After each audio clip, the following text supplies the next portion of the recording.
The woman's gaze follows Measurehead as he leaves. So it turns out that was just a common bug. It was not expecting me to actually wait for Measurehead. So, you guys are like cops or something? Why are you with Measurehead? Look at him. His craniometric perfection. Are you cops or what? Yeah, we're the law around here. Cool. I like men with guns and power. I'm Katya, by the way. You hear that? That sound. He's breaking something. Yeah, Jean-Luc must be really tearing it up over there. I wish I could see it. I don't. I've seen enough of that dead body already. Look at you! RCM rent-a-cops! Guarding that bridge like Everett's lapdogs! Is this where it's at now? The RCM is for sale! And who are you? What is your business here? Why are your clothes 4 sizes too small for you?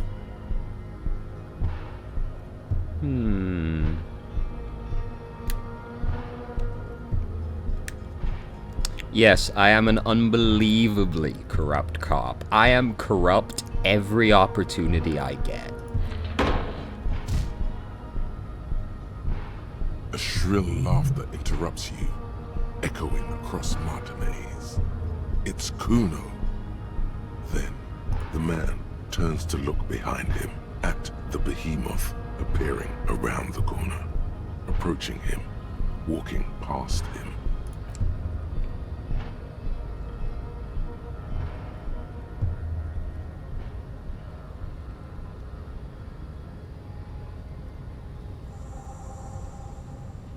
The corpse has been removed from the tree.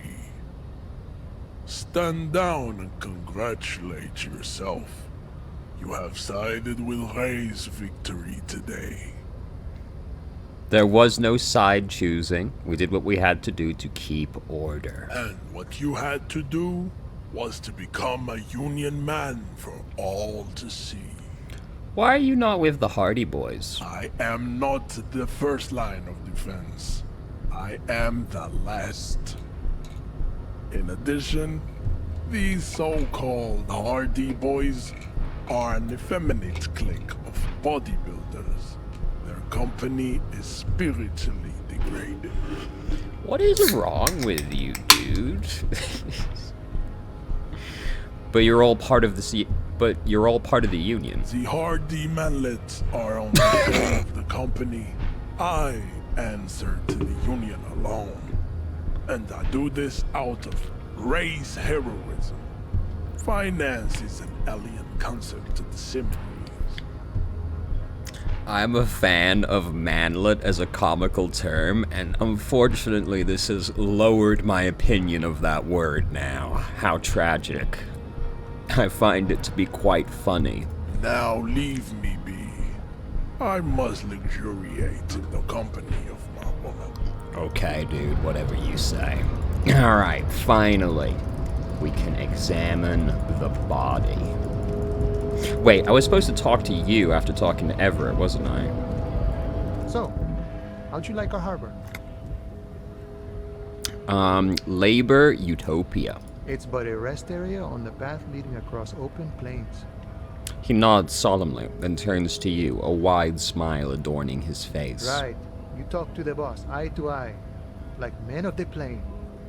If you have any more questions, I'm set to talk. Evart said you had a key to the door. A key, huh? What door is this key supposed to open? He said it belonged to a weasel. Oh, say no more. I got you. Say no more, brother. I got that key right here. And let me tell you, it's mighty good of you to help us out during the strike. Working class solidarity, as they say. I heard something about a weasel, and it didn't sound like a local polar weasel, if you know what I mean. Is this a racist thing? What does this mean, actually? I'm not opening this door for myself, I'm opening it for all working men. I knew this man was a commie. And it's a good thing you're doing too. Thanks. What you're looking for is a basement door behind the greenhouse. That's behind the whirling in rags. That's all I know. Our organization is what you call compartmentalized. Means we keep out of each other's business. We tried to examine that door, I think. Okay, but Where did you get the key from? The janitor gave it to me. Nice fella. We talked about life and things that really, truly matter. Mm-hmm. None of this mess we're in. This jiving and juggling. What's it for? To feed our children, I guess. Anything else I should know about this task, this weasel person, when he'll be home? I'm more of a philosophical dock worker. I like to talk about the big picture stuff. Who I am, who you are, what we are fighting for. Who he is and what they're fighting for? This is interesting. Actually, do you know anything about the Hardy Boys? Los Ardis? They're an independent militant group. A bit too high-strung, but it comes with the responsibility. An independent militant group. I mean, I guess I could have assumed that, but that seems as a very bold way of describing them. They're sort of like you. Preserve the rule of law and all that. Except it's Everard's law. But really, they're just like you. Why are you striking? We're negotiating our share. Your share? Aye. Oh. Okay. Wait, so not wages or pensions or... This stuff, they already covered.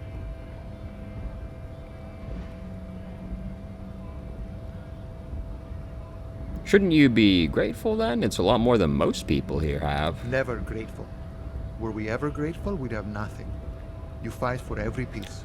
Amazing answer, actually. How large a share would you like? All of it.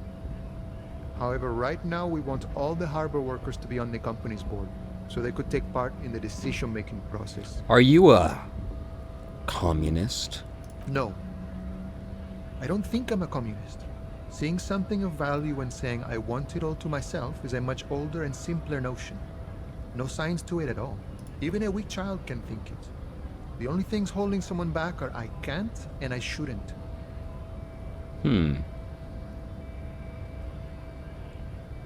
But the stuff you do aligns admirably well with the Royal Republic. Why not call yourself a communist? I have nothing against communists. They are honorable boyaderos. And they have good analysis. But my own code serves me well. If my code starts failing, a code can fail a man as well as a man can fail a code, then I will have to submit to a new one, which may well be communism. Actually, an amazing answer. I like this guy. He knows who he is, firmly grounded, has no need to reinforce or elaborate his political identity to himself or others. I guess I understand. See, I am primarily a lazy person. He looks very amused, as if thinking about some private joke or mystery. The boss man, Evard. What can you tell me about him? I think it's best you make up your own mind now that you've met him. In my eyes, he is a capable organizer and a decent businessman. I think he's a slimy slug, but, you know, what does bossing the union entail anyway? I guess you kind of get to be the village chief. He oversees the harbor, makes deals with the owners or other relevant parties. Watches out for his own. The sad thing is I can't even be 100% sure we met the person that we think we met, because apparently they like to do a switcheroo with his brother. By that, you mean corruption? By heavens, why would he not be corrupt? We live in a harsh and disordered world, see? And in this world, the old man is corrupt for our benefit, and we know it. Appreciate it even. He is, personally, not too lavish. I like you less now. That desk seemed lavish to me. He is reasonably lavish, sure. That's his prerogative. It's not like you want a saintly demeanor on a corrupt motherfucker. That would be a manipulative illusion. Actually a good point, to be fair. Besides, there are no non-corrupt systems in the world anyway. And moralism is the most corrupt of them all. Fuck, he's absolutely correct. You got me there, to be honest. You bodied me on that one. You seem to have spent a lot of time thinking about the political situation. Sure. I've had the necessary free time. Fortunately, there's always time. The look in his brown eyes conjures up an understanding. For him, having command of his time is the most important thing. It all comes together now. The way he speaks about scabs, his general attitude. He's a follower of a 500-year-old Franco-Nigerian Boyadero code, itself an appropriation of Vespertine cool. That of a noble peasant or a traveling herdsman. True to yourself, independent in your actions, loyal to your friends. Maybe I'm a boyardero. No, But no. The man sits on the railing, his encyclopedia. hands reaching far and wide. Yet it feels as if he could effortlessly go even wider, if need be, an endless torrent of time. Man, encyclopedia shut me down so hard. It sounded so cool to be a boyardero. Any idea who killed the hangman? The mercenary, eh? Who could have killed him? That's indeed the question. Why even do such a thing? That's a good question, actually. He's a mercenary, right? You have to assume he'd be reasonably capable and well-equipped. I guess if he got jumped by like 8 people, that'll do it. It does just seem a bit unlikely, doesn't it? The Merc was handed with a very specific type of a cargo belt, one often used in a heavy transport area. For example, harbors. What a thought! Why would noble workers resort to such a thing? Unless they were pushed, of course. Push how? Your dead guy was an enemy combatant. Hold on, what does that mean? He was an agent of the opposition, attempting to undermine our honorable efforts. Did you kill him? I ain't the murdering type, but that's just me. Large organizations like our union have all sorts of men, with all sorts of skills. Understood. This has been of limited use. Still, thank you. No problem. I wish the best to you in your search. Sure, I'm glad it's not my search.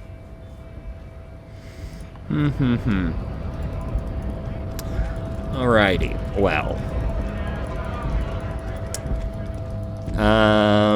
What do we have to do now? What else have we still got on the docket for the day? We have to go talk to we have to go look at the body, obviously. But what we have to open the door. Can't do morale. Oh, right, we got to call Alice back about that. Ask Renee about the photo. Jam mystery? Oh, interrogate drivers? Haven't we talked to all the drivers? No, the racist told us about the other guy, didn't he? Right. Find money, badge, and then this is all stuff that we can't really do exactly right now. Okay. Well, let's call Alice about the number, because that will probably be pretty quick. Inside, you see a set of steering levers, a radio microphone, a pull-out. This is Precinct 57. How may I assist you? Have you heard back from the ICP about the serial number? Just a second, officer. Sylvie Malaika on the line for you, officer. Yes, hello? I pushed the wrong button. Hey, Sylvie, it's the police again. Great. I'm sorry, I didn't mean to Anything talk else to I you. can help you with, officer? Have you heard? I've pushed 2 instead of 3. I'm a fool. Have you heard back from the ICP about the serial number? Yes. The armor was produced by Fairweather in their facilities in Bétancourt sur la Clé in 42. It was part of a special order for Corps de Pharmacie, a security firm contracted to protect the interests of Oranese pharmaceutical companies in the Seminine conflict. So, it seems the armor went to Seminine. That's where the paper trail ends, though. Even the firm has proven difficult to track. Corps de Pharmacie has been renamed several times over in the years since the armor was issued. Do you know what it's called now? The most recently registered firm that the ICP has been able to connect to the CDP is a military contractor called Trinell, and the one before it was Downwell. I think they might be the same contractor. A suit of armor like this would have been manufactured with a particular person's physique in mind. You should ask for whom this suit was fitted. A suit of armor like this would have been customized to fit the wearer. There must have been a record of the person for whom it was issued. Yes, but the ICP tends to be reluctant to share private sector records. I could try to talk them into it, though. This is a fun challenge for her. An opportunity to contribute beyond doing her job by rote. She'll gladly put in the extra effort for Team RCM. Yes, thank you, officer. I really appreciate your efforts in this case. Glad to help. Call back tomorrow. Hopefully I'll have more for you then. Great, thanks. 57. In the cabin, you see... Alright, now let's go look at the body. Then we'll resume our search for the smugglers. Let me just check the names on this thing real quick. An old gold call box with a matrix of push buttons lists all the companies in the East Delta Commerce Center. Okay. Just wanted to make sure Crenel wasn't mentioned on there. You never know. You're still up there, huh? Ah, poor Kuno. We looked at the footprints. The corpse lies on the ground among the remains of an absolutely demolished pinewood branch. It's gently laid on one side. Beautiful. Mr. Measurehead has done a good job. Nothing is too broken or compromised. The victim is ready for a field autopsy. A field autopsy. Yes. 1. Investigation of the scene. 2. Initial examination of the victim. 3. Field autopsy. 4. Transportation of the body to the morgue. We are on number 3. The RCM's 4-phase murder scene processing manual. The fuck are they on about? Cop's gonna cut his shit up.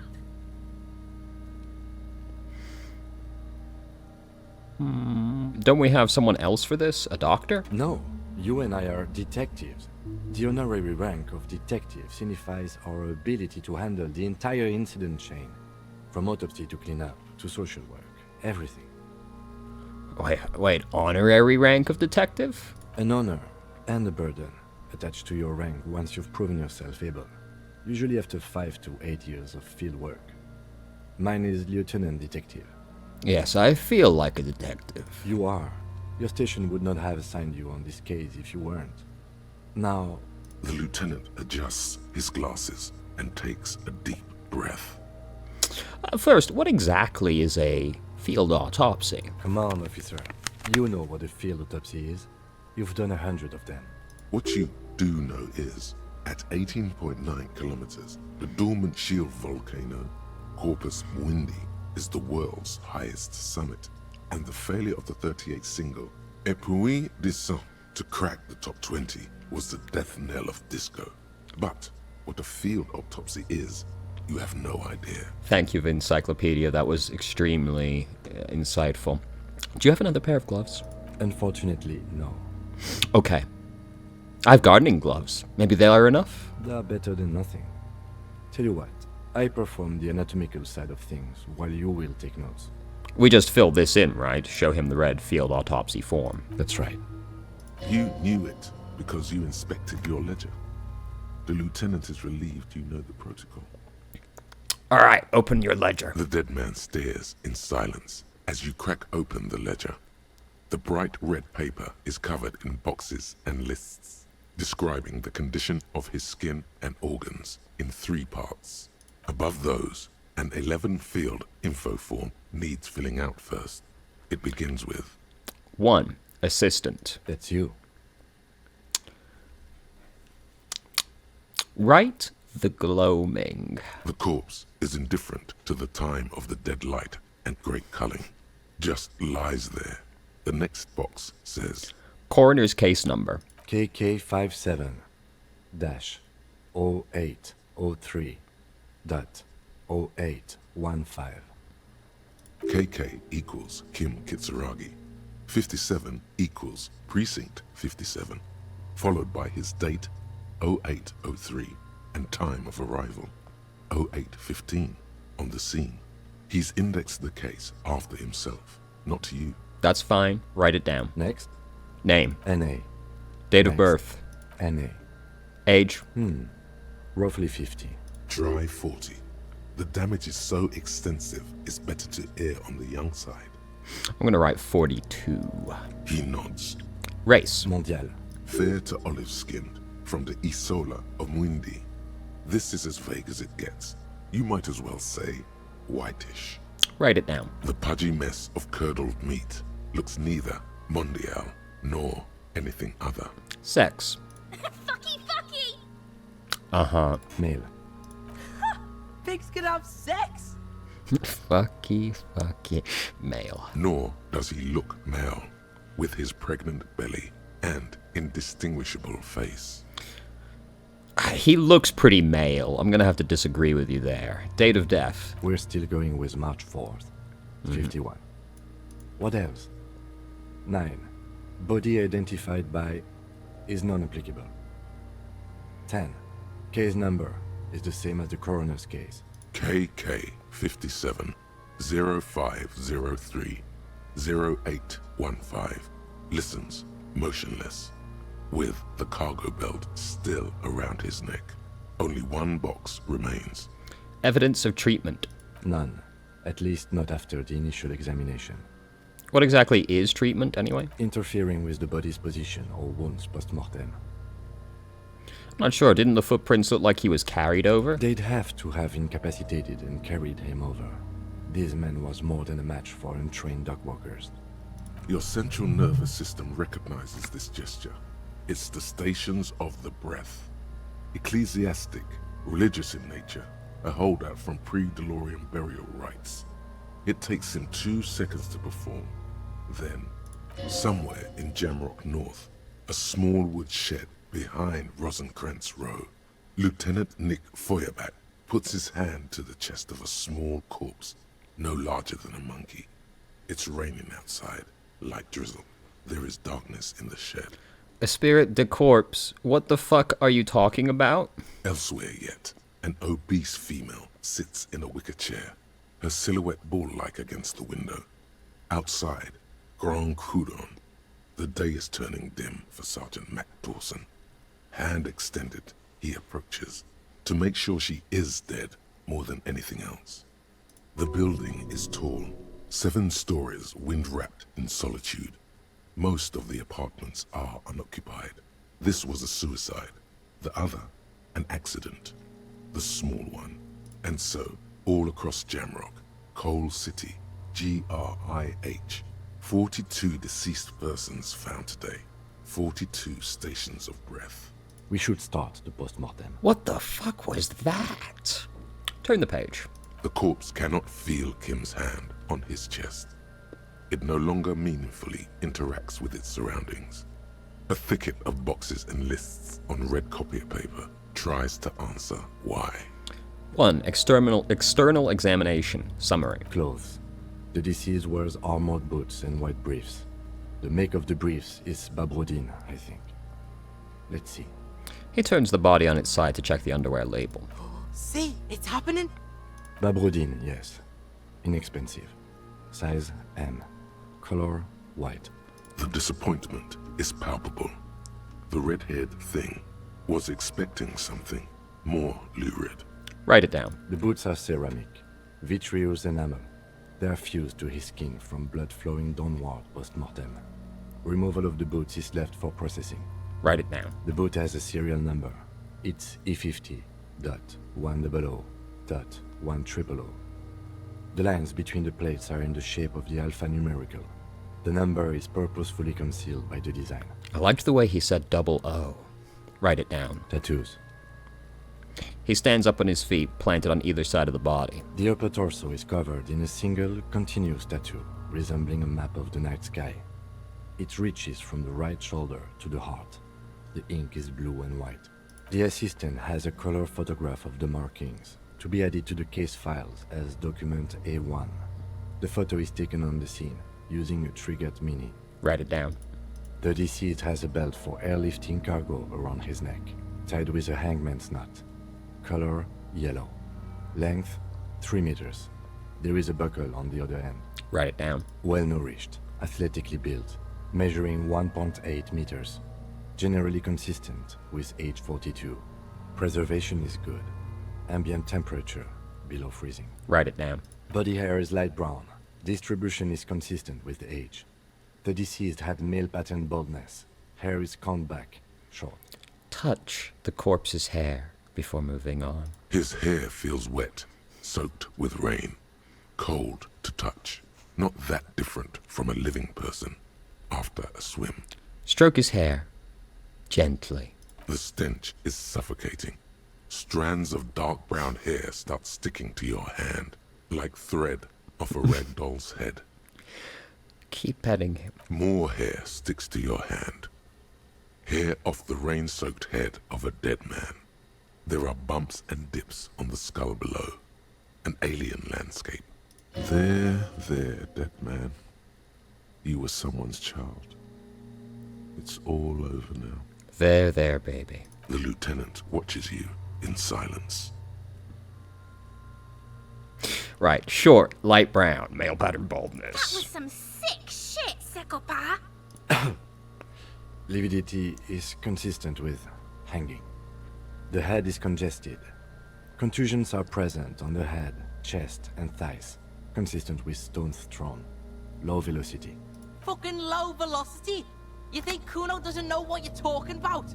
Velocity was fucking max. Talking shit about Kuno's velocity. In addition, there are bite marks on the face, scalp, and chest, consistent with predation. Write it down. Ligature mark. The lieutenant produces a small folding knife. With the other hand pulling on the belt, he starts cutting into the polyester. The stench is horrid. After a while, it's obvious the material cannot be cut. The steel wiring. There's too much of it. We need to remove the belt so we can get to the ligature mark. Maybe I try? It's no use. We should get chain cutters. You can try with them. I have a pair in the toolbox of my kinema. Let's go get them. Damn corpse. We had a good rhythm going. Inconvenient. Alright, over we go. Wait, did I level up? Oh, I did.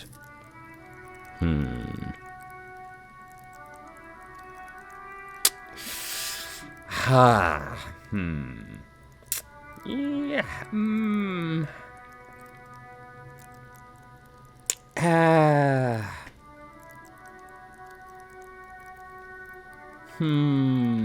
There's so many.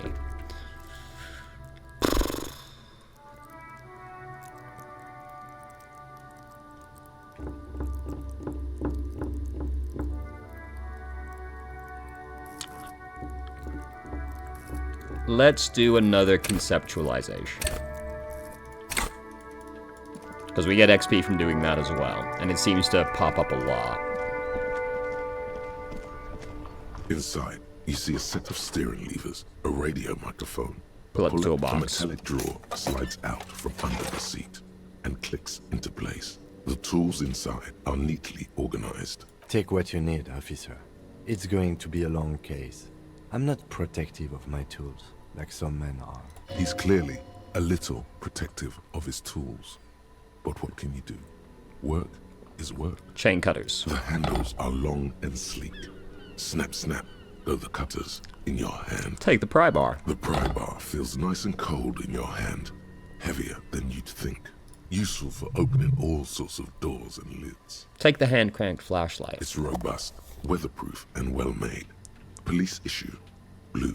Lets you see things in the dark you would otherwise miss. The pull-out toolbox slides back into its nest. Alright. Do I have to equip the chain cutters? Yes. Okay. Back over to the body.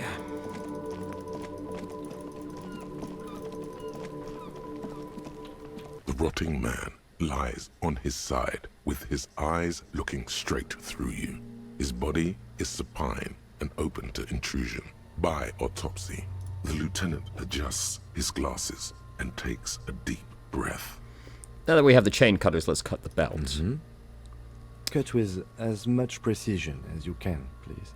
See, my pig is gonna fuck his head off. No, he ain't. Your pig's a boring fuck. Look for a good spot to cut. The belt is equally tight around the whole circumference of his neck, swelling over the edges like white bread rising from the east. I'm not your pig, Kuno. You are? You're Kuno's pig? Fuck!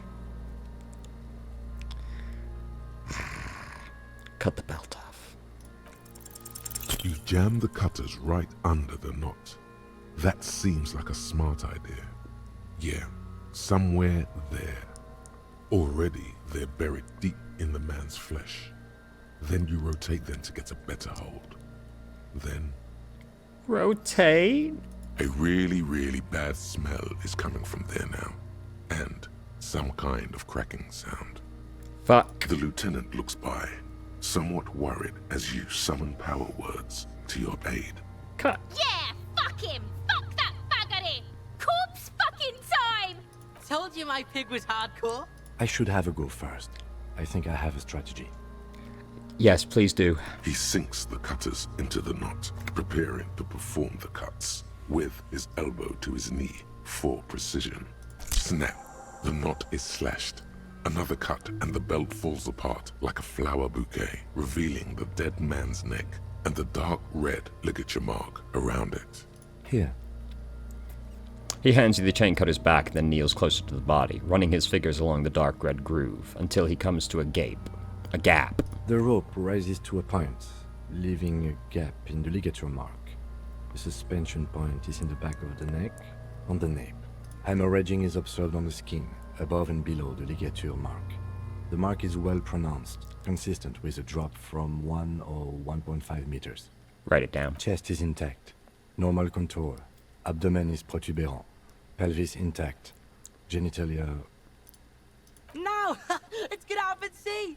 I fucking knew it! This is clearly what they've been waiting for, ever since the autopsy began. The lieutenant is trying to make it as boring as possible. Genitalia is male and unremarkable. No evidence of injury. Write it down and move on. Oh, fuck, it's tempting, though. What if we miss something? Write it down. Back is symmetrical and intact. Upper and lower extremities are intact, but asymmetrical.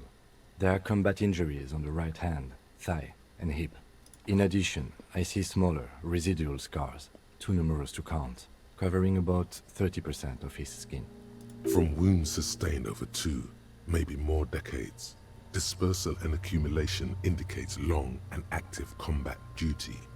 The scarring is extensive, way more than a law official's. We have a real museum here. Of battles, wars. Write it down. Last item. Hands. He takes the man's right hand in his, inspects it, then moves on to the other hand. Pick up the hand. His flesh is cold, icy. Pleased to meet you. Where are you from and what's your name? My name is... I'm only fucking with you. I know where you're from. From Cappadocia. And your name is Il Corbo. What can I do you for, Il Corbo de Cappadocia? It's good to hold your hand. Did you like it when I stroked your hair? I did, Kobo. I did. Reminded me of when I was just a small boy, before this happened to my face and my body. You did me a kindness there. We should do this more often. Be close like this, I mean. Hands are clean. No sign of injury from struggling. The dead man's fingers slip from your hand, cold and sausage-like. Were we expecting any? I was. Maybe I'm just not seeing them. Honestly, the stench is making it hard for me to think at the moment. So, if he's got no indication of struggling, they jumped him while he was completely unaware and immediately knocked him out, but he's a mercenary. How likely is that? I'm starting to think this guy was dead before they ever touched him. Write it down. Ooh. That's all for the external. Well done. What next? Internal examination summary. Central nervous system. I have nothing. Do you have anything on this man's central nervous system? Of course, there is a moral to be drawn from it. A moral to this story. If I may add the moral of this story. What would that be? The dead man looks, too, with barely contained excitement to hear the moral of his story. The brain is very valuable to compromises in its blood supply. I think that may well be the moral of every story, officer. All right, N.A. Good. Musculoskeletal. Purge fluid is coming from the mouth. Not injury-related. Eyes and tongue protuberant. Hyoid bone. Let's see. With his eyes almost closed, the lieutenant puts his hand on the dead man's throat and begins to massage it, gently. A rotting smell erupts from the mouth. Purge fluid runs down his lips, black and viscous. You hear cracks as the lieutenant moves his sharp fingers inside the flesh, like the creaking of an old house at night.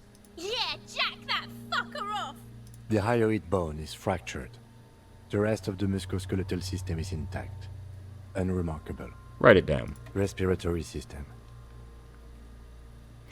back hunched as if in prayer, he begins to pry open the dead man's jaws. He stops to exert more force. Both hands are used. Oral cavity shows no lesions.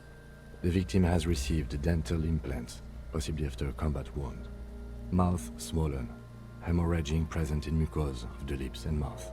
Look inside. No scream, no sigh of relief rises from the darkness inside. It's humid there. Sickly sweet air, unlike anything living. You feel like you're about to throw up again, straight in that mouth of his. Look deeper inside. It's hard. Once more, you taste stomach acid in the back of your throat. A contraction. Your throat pumps a little something from your stomach and into your mouth. You're forced to swallow, just to keep looking. Inside, you see darkness. Just a mess of meat and darkness. There are ancient mysteries down there, Kobo. Ask me later. Hemorrhaging present in mucus. The lieutenant repeats impatiently. He lets go of the jaws. The mouth snaps shut before you. Hepatobiliary. NA. Why, don't we have anything? Are you a hepatobiliary expert? He looks at the corpse's stomach with a mixture of tiredness and disgust. I don't think so. Neither am I. And that's it? That's it. Right, NA. Same for toxicology and serology. Both?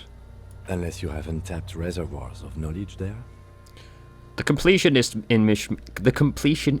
in me wonders if there's something we could do. Like a toxicology screening? At this stage, I doubt processing will find anything, even if he was brimming with cocaine. But still, you should add a request. Add toxicology. Cardiovascular. The body exhibits heavy lividity. Blood has gathered in the hands, feet, and neck. Hypostasis is visually consistent with the hanging. Write it down. Gastrointestinal.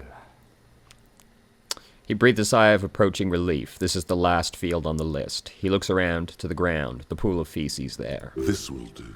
Digested semi-solid food in stomach. Voila. Write it down. Keep the voila. What's next on the list? Description of injuries summary. Let's see. We have bite marks, contusions on the head and chest, and a ligature mark encircling the neck. You'll need 3 fields. Leave a 4th one too. Be thorough if you want maximum results. What about the injuries we have inflicted? Oh, so we inflicted them? Okay, I have inflicted. Okay, so there's an incision on the thorax from a chain cutter. I wouldn't mention it. Better not to muddy the waters. I agree. The waters are muddy enough. See? These pigs are fucking corrupt. Why don't you fuck him if you love him so much? Now, injuries. Bite marks. Head, chest, and scalp bite mark injuries. Predation by birds has caused damage to the body. Odontologist does not need to be consulted. I did wonder what the fuck you meant by bite marks there, but that makes sense. Write it down. And your opinion, officer? Non-fatal, post-mortem. Agreed. Next injury? Contusions. So, the scalp bleeds from a post-mortem head injury, a stone. The injury does not have the rim of an early inflammatory response. The perpetrator on the scene has confessed to causing it post-mortem. At maximum velocity, fucko! Has confessed to causing it at maximum velocity. Write it down. Coagulated blood sticks to his scalp and chest, where the countless stones have hit the dead man. Beneath, the description of injury. 2 boxes. Non-fatal, post-mortem. Right. Next? What's the 4th injury field for? Nothing. Just in case. Ligature mark. Turn the page back. The corpse lay slouched to Tell the me side. something, dead man. Shoot, Looney Rooney. At the autopsy, you said you have ancient mysteries. Oh yes, Kobo mi Lobo. In the gift horse's mouth. Tracts and wakes and waterways. Ancient materials buried. Yeah, but to where, brother? Just a small gulp away. My beloved Kobo. A small gulp away. Thank you, this has been very insightful. Come back. Alright. Bite marks, contusions on... Be thorough if you want maximum results. Ligature marks. A dark red abraded ligature mark encircling the neck, with a gap on the nape measuring, let's say, 7 centimeters. The hyoid bone is fractured, the cervical column intact. I see hemorrhaging on the skin, above and below the ligature mark. Depth of the mark, 1 centimeter. No signs of clawing on the neck. Really? But this would have had to have been a slow hanging. Like there's no way they dropped him and snapped his neck. He didn't try to fight back at all. This guy was definitely dead before the Hardy Boys touched him. Below the note, 2 customary boxes wait to be ticked. The man's head jerks to the side. The ring around his neck is visible. Think for a moment. There's time. Don't rush. Non-fatal. Post-mortem. The lieutenant falls silent abruptly. He is deep in thought, eyes fixed on the bright red ring around the dead man's neck. A column of cold air encircles you, rising slowly upward in the shape of a courtyard, bordered by cracked plaster, windows, seagulls perched on air conditioning units. A small green enclosure in the middle of a corral of tenements. Cape-side apartments, whirling in rags, and the fortress wall of Terminal B. Above it, a thin blanket of coastal stratus clouds. Higher yet, coalition airships guard over the 21 cordons of the zone of control. The air is crisscrossed with radio transmissions. The hair on your neck rises. Was I right? You were. Nice! Let's go. Why do you say that? I'm serious. I don't think this was the injury that killed him. Okay. Why don't you think it was fatal?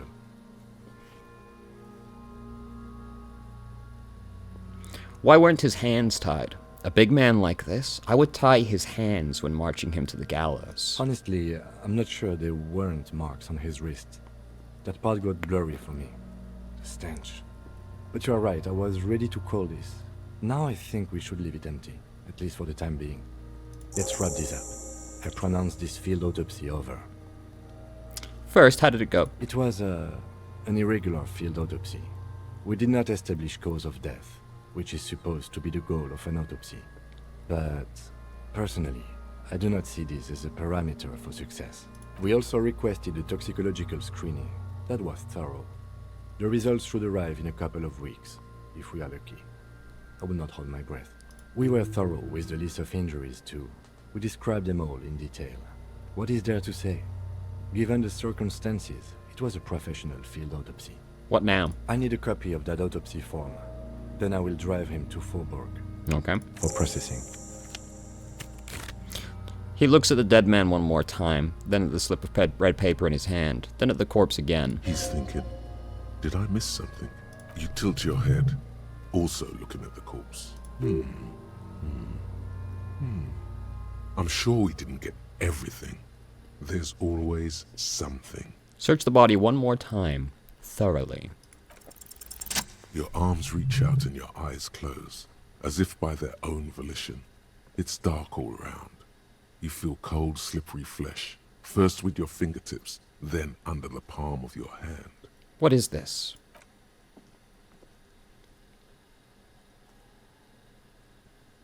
His face, his cheeks, his nose, his fat, swollen lips. Like a spider, your hand crawls over his features. Everything is silent. Crawl up his nostrils. They are swollen shut. You need to really push to get in. Push your fingers in his nose. Only the little one fits. The flesh changes shape as you bore in, searching for something in the cartilage. The fuck is he doing?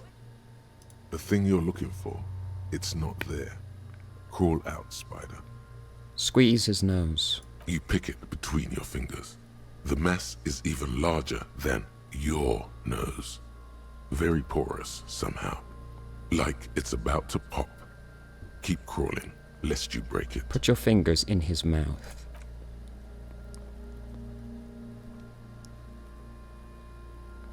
The oral cavity is cold and moist. A ball-like tongue attaches itself to the base of the mouth, lolling around like a scallop. You're on the right track. Play with it. This feels right. The tongue moves freely in the cavity. The mucus of the mouth is slippery, delicate to touch. From the soft meat, teeth are budding. Hard pearls of bone in the gums. And in the back of the mouth. Can you feel it? You're so close. Rip his jaws open now. Look in. Open your eyes and look. A vision of black and dark red death, pried open by your naked hands and studded with teeth. Looks like he's laughing. Death fumes rising from the throat, and there, in the back of his mouth, above the bell of the uvula, right in the soft palate, you see a hole, barely visible to the human eye. It is swollen shut, almost vanished. No larger than 0.4 centimeters in radius, the edges appear dark. He got shot. An abrasion collar. This is what we're after. Say abrasion collar. Abrasion collar. The lieutenant looks in. There's a pen in his hand. His notebook is open at the copy paper. Kuno is silent. Touch it with your finger, gently. A black trickle of liquid runs into his throat from the wound. Put your finger in. Your index fits right in there. A tight tunnel of flesh opens up. Tissue damage. Wide enough for 2 fingers. As you push both in, you reach through his mouth, right into his brainstem. The fuck is happening? Ah, shit, see? Brainstem. Yes, that's what this part is called. Feel around. The basal ganglia feels clumpy. What entered here has torn apart his reptilian complex. This man will never sleep again. Never wake. Push deeper. Your fingers slide into the remains of his limbic system. There is no resistance. Hold on, let me It's level up right gelatinous. now. I'm going to level up Flood-like perception. structures are damaged too. The tearing extends deep into both hemispheres. I think I'm going to level up perception right now. It just seems like it's going to be important in the near future. There's a cavity, cut right between the hemispheres. The lieutenant answers with the sound of his pen on paper, Fucking cavity, see? quivering with awe. Push deeper. Your fingers are all the way in now, reaching toward the inside of his skull. The cavity goes further, but the entry wound isn't wide enough for the rest of your hand to follow. Wriggle in. Your fingers reach toward his skull. His cerebral cortex feels like jelly. Cold jelly. Strange fluid streams down your wrist as you push deeper, until you feel it on the tip of your finger. Sharp, serrated material. The edges cut right into your skin. I feel a solid object right under the skull. Can you get to it? Fish it out.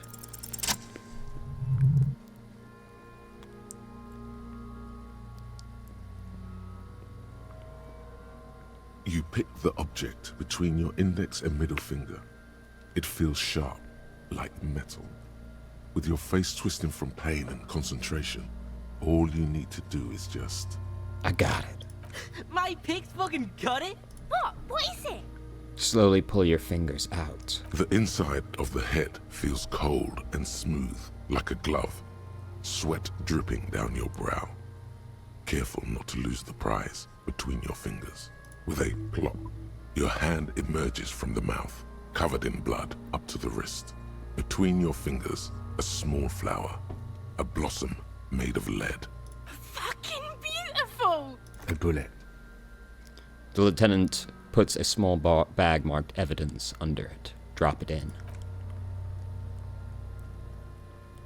The bullet falls in the bag, leaving a smattering of blood on the plastic.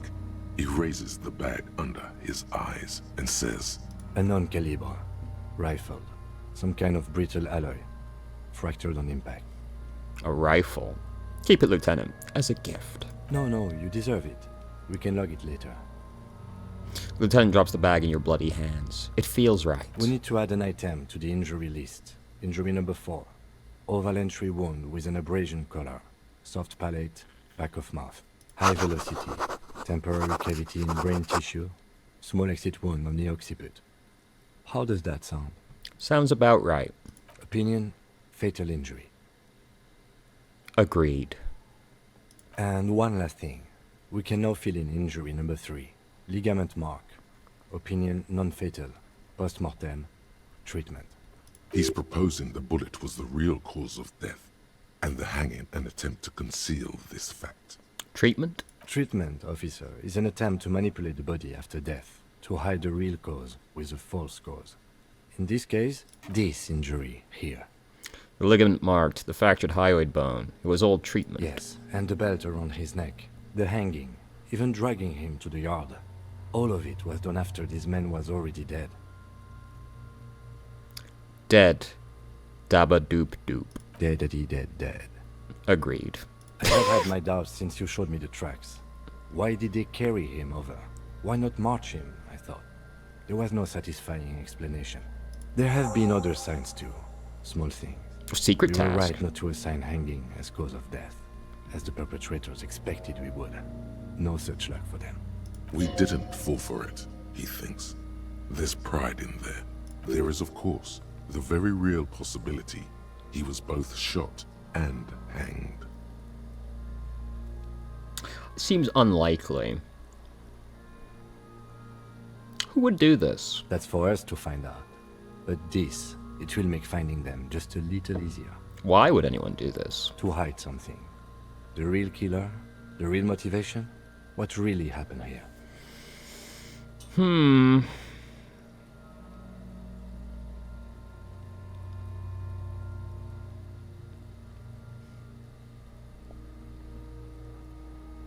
I'm developing a theory at the moment. So they mentioned the sexual assault. Do you think maybe that person shot him in self-defense, and they did this to hide that fact? In which case, you know, fair enough, fuck that guy. Because that's the only other person we really know of right now, and this seems reasonable to have happened to me, you know? Because they obviously cared about that person, right? And he regretted bringing it up as well. Oh, he regretted bringing it up. Which makes it seem more like that's the person they would try to protect. Maybe they just shot him while they were hanged. To put him out of his misery? It's possible, but it doesn't explain all the other dubious things here. Lack of struggle, primarily. I may be intellectually sloppy, but I prefer one theory at a time. And this just smacks of treatment to me. I think I need to wash myself. Oh, you really, really do. I am glad to hear you say that. Your room in the Whirling in Rags should come with a bathroom. Be sure to make use of it in the evening. In the evening, okay. Maybe the bullet hole holds more answers. Yes, we should take a closer look at it. I am certain it has more to tell us. This little thing could reveal much about the weapon that shot it. What happens next? We bag the corpse and carry him to the holding pen of my kinema. I can transport him to processing myself, but I will be gone for the rest of the day. Wait, no, that doesn't make sense though, because it's a rifle bullet, right? While he was assaulting her, she shot him with a rifle? That doesn't sound likely. Someone else shot him. This would be a reasonable... You know, that would be a fair reason for somebody else to shoot him if they came upon the scene. You'll be gone. What should I do in the meanwhile? Work on the case. Tend to personal matters. Try not to do anything too dangerous. An officer needs backup in a neighborhood like this. I'll leave that choice to you. And one more thing. Great work, detective. Oh, praise from Kim. It feels so good. After you bag the corpse, Lieutenant Kitsuragi will leave the party until tomorrow morning. You can do side tasks, and even the main case, but it might be more difficult. Plan his exit accordingly. It's already halfway through the day. Harry, please don't stand like that. Please don't. That's very inconvenient.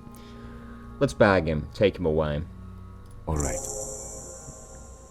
He takes out a shiny black body bag and starts pulling the plastic over the dead man's face. I will need a little help carrying him. You take the hands. I'll take the legs. Bag the corpse and drag it to the motor carriage.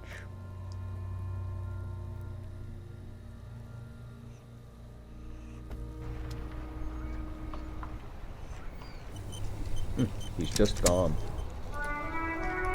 Well, now we're all alone. I do not need that equipped anymore, so let's re-equip the bag, please. Oh, we can interact with the bullet.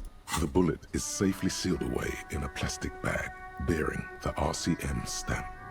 Kim has filled out the label on the bag with the item number, case number, and date and location the bullet was found. Beside his orderly handwriting, the bullet looks especially sad, like a tiny, shriveled head of cauliflower. What do I do with you, bullet? The squished little thing has no idea. I know. You should find the gun that shot this bullet. Find the gun that shot it. That sounds like something a police detective would do. First, you should learn all you can about this little guy. Then find the gun that shot it and the person that gun belongs to. He used it to kill your victim. Neato. Feel the bullet through the bag.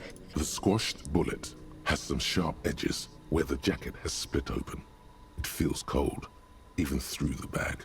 You wouldn't ordinarily have cause to handle jacketed bullets. The citizens' militia uses cast bullets only. Little pebbles of metal loaded from the muzzle, usually in a cartridge. Inspect the bullet closer. The jacket of the bullet is made of a yellowish metal. It has blossomed out to reveal a dark grey core. The base of the bullet is close to 5 millimeters in diameter. I don't know what that means. Look at the jacket. You can just about make out a few striations near the base of the bullet. Little hairlines, linear. It feels standard. And the core? It's quite destroyed.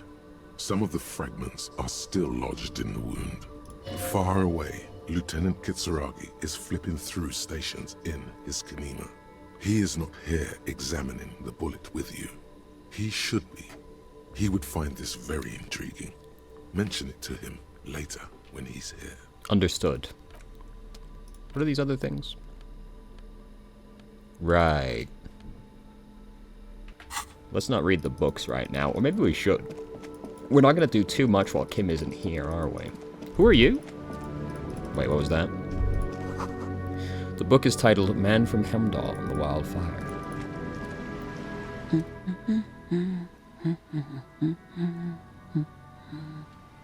You see a sturdy woman humming to herself. She seems to be browsing books. A good one? Yes? Hello? Who are you? Me? No one. I'm just a working class woman. She doesn't really want to be disturbed that much. If she's such a working class woman, why isn't she working? Shouldn't a working class woman be working? Not all the time. Right now I'm browsing books. Even a working class woman needs something to read. Phenomenal. It is. I'm a policeman. I know you are. Do you need the help of a policeman? What with? She tries hard to focus on the book stand. What with? A lot of things. For example, people tend to go missing. Maybe your husband is missing? My husband? No, he's not. So where could he be? I don't know. At home now? Out drinking with his friends? Working? This is pretty fucking stupid. So what I'm hearing is you don't really know where your husband is. Yes, but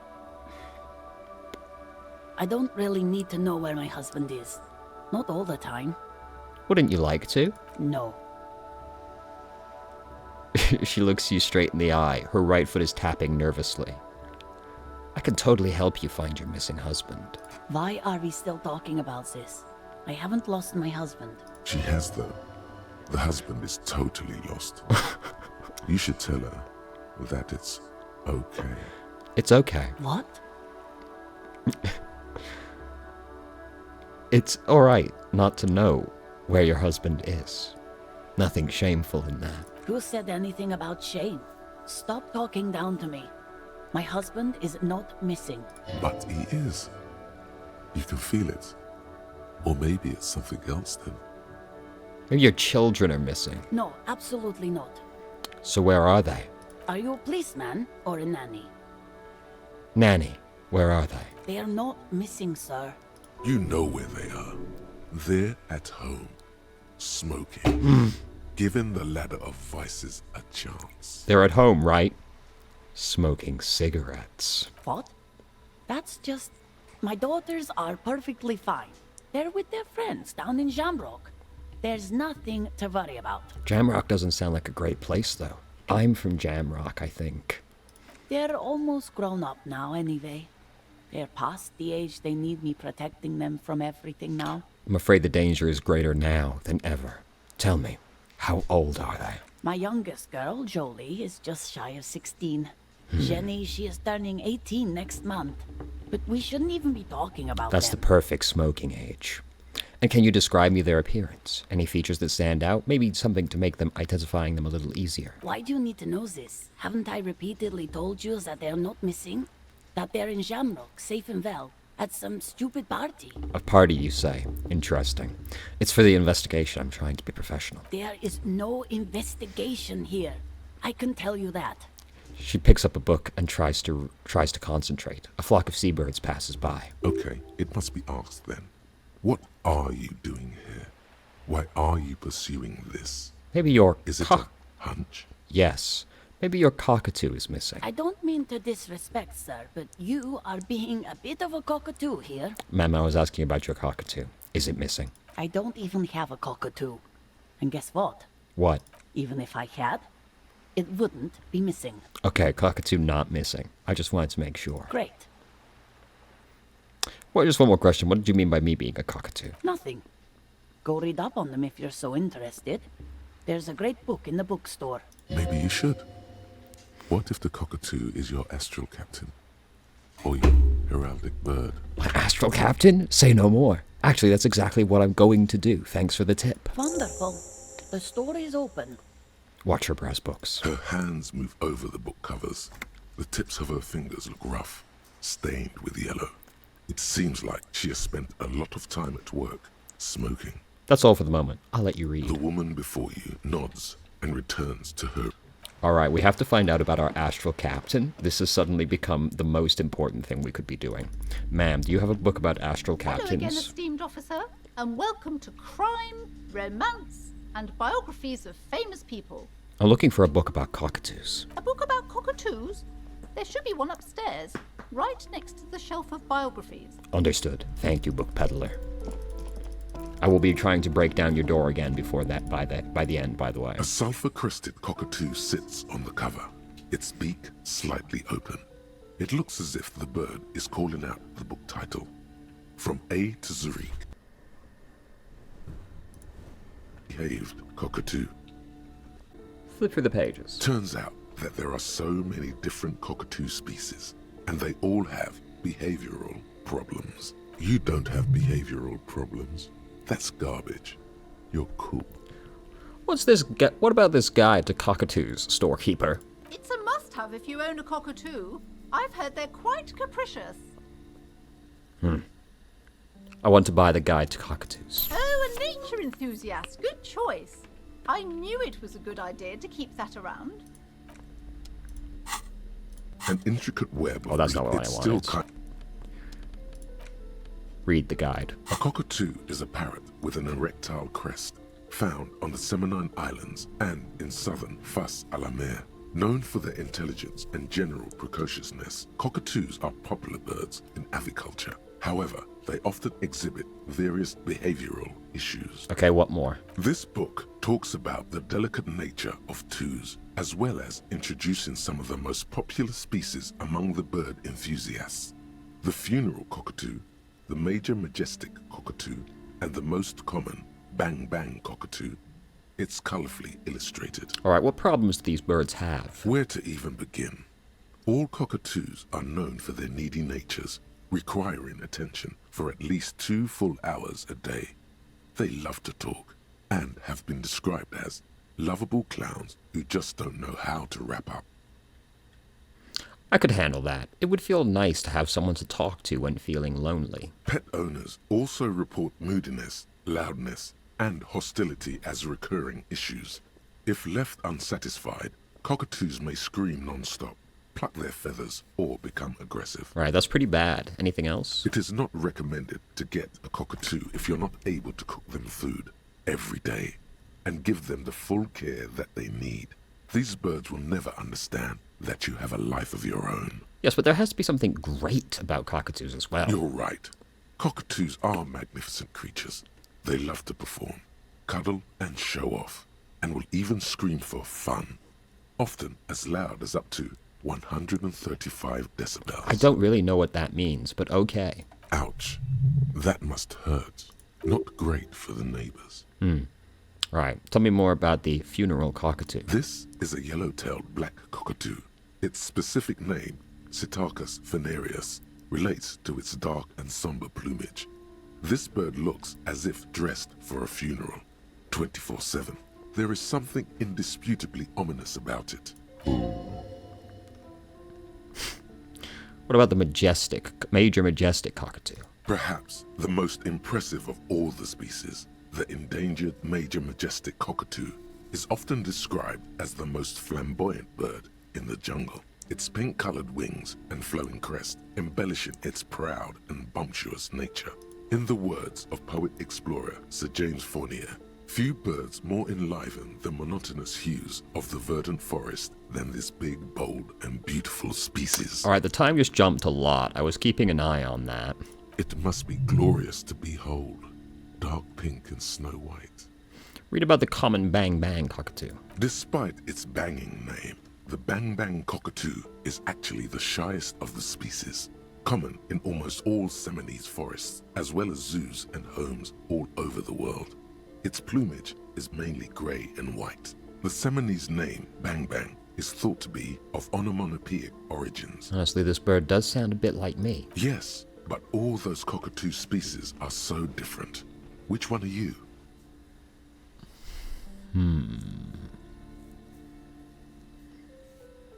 Isn't it obvious? Major majestic, here I come. You're right. Your Majesty embodied. This big, beautiful bird belongs on your heraldry. Tremendous work, team. Well, wasn't one of these about the Pale? Did we buy that? Yes. Let's read that. Medicinal purposes of the Pale. The cover of this heavy tome features a number of esoteric symbols. Might as well do this now since we haven't got Kim here. You know, we're not going to be making much progress without him. Flipping through the book, you find a number of sections on the general benefits of the Pale. A large pharmacopoeia makes up nearly half of the book. What's a pharmacopoeia? You come across the following explanation. While modern pharmacopoeia are continually updated by so-called experts based on the results of clinical trials, readers will find assembled here the timeless wisdom relied upon by generations of traditional Seolite medicine practitioners, Mesk mystics, and Ilmaran folk doctors. This game is such a good satire, dude. I'm having a great time. It's all quackery, in other words. Finally, something to calm the angry spirits that have been plaguing you. Finally. It seems to contain descriptions of the medicinal properties of various ingredients that may be gathered from the Pale, as well as instructions for producing a variety of herbal remedies. Anything about curing an apocalyptic hangover? There's nothing in here that speaks to hangovers directly. However, while browsing through the various descriptions, you become convinced that you could assemble something from the ingredients listed here. Alright, book, Want to give it a shot? Let's see what you've got. First, you need to choose a base ingredient. Ginger root. Next, you'll need to combine the base ingredient with an appropriate vehicle. Boil it with a tea made from birch bark. Lastly, is there anything else you'd like to add? Some wild ginseng root. The ginger root will help with the nausea, and the birch bark tea will help you flush out the toxins. The ginseng should give you more energy, as a nice bonus. The very thought of this tea causes your muscles to relax and your mind to clear. You're more present and in control than you were a moment ago. A tingle rushes down your spine, and you feel your toes uncurl. If only it could always be like this. This book is a healing item, I guess. What about those other options? Of the Pale. Flipping through the book, you find a number of sections. Have you taken any walks through the Pale recently? Oh, I didn't. I thought this would just take me to the next thing again. Maybe? And on your walks, do you stop to meditate on the nature of your being? No, I don't. You need to do that. It's important for opening up your archaeogenous zones. At the Remote Viewers Division, we are trained to keep our Archimonious zones maximally dilated. Remote Viewers Division? What kind of woo-woo shit is that? This book contains serious ancient wisdom, not wacky conspiracy theories. If you don't respect it, it will never reveal its secrets. I'm sorry. Flipping through the book, you come across it's all. Finally, it seems to contain descriptions of the medicinal properties of various Alright, anything about restoring lost that memories? There are a number of zeolite tonics that promise to improve your short-term memory, but nothing that speaks to your condition. I want something that will soothe the relentless torment of my existence. What you're describing is booze. You don't need any herbs for that. Enough the of tone this. seems to get... Alright, that was a lot of wasted time, but apparently that will heal our stress, so that's nice. Let us attempt to break this door down again. A heavy door with a missing handle stands before you, covered in dozens, if not hundreds, of Seminese trinkets and charms. It appears to be locked. It's really tempting to save scum it, but let's not.